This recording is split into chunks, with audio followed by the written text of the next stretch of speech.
Chicago mayoral candidate reading Ayn Rand's Virtue of Selfishness, The Cult of Moral Greatness, page 91.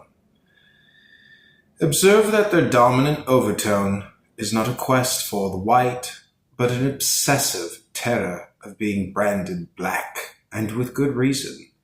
Observe that they are pleading for a morality which would hold compromise as its standard of value, and would thus make it possible to gauge virtue by the number of values one is willing to betray.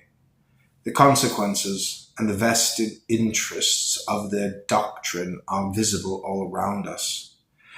Observe in politics that the term extremism has become a synonym of evil.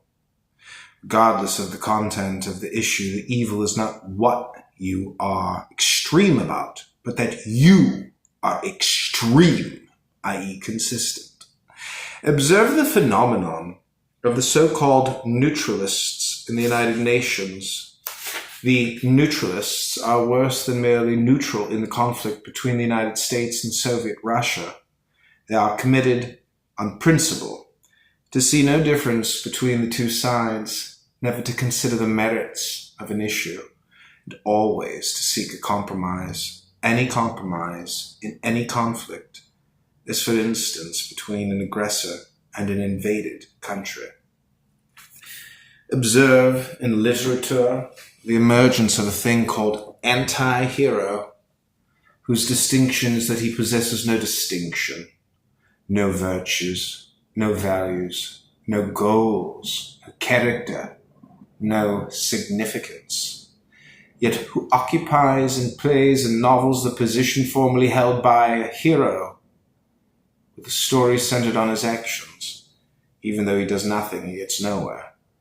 Observe that the term good guys and bad guys is used as a snare, particularly in television.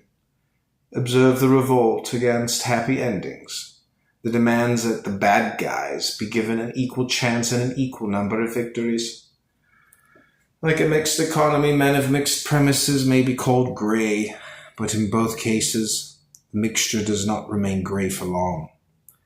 Gray, in this context, is merely a prelude to black. There may be gray men, but there can be no gray moral principles. Morality is a code of black and white. When and if men attempt to compromise, it is obvious which side will necessarily lose and which will necessarily profit. Such are the reasons why, when one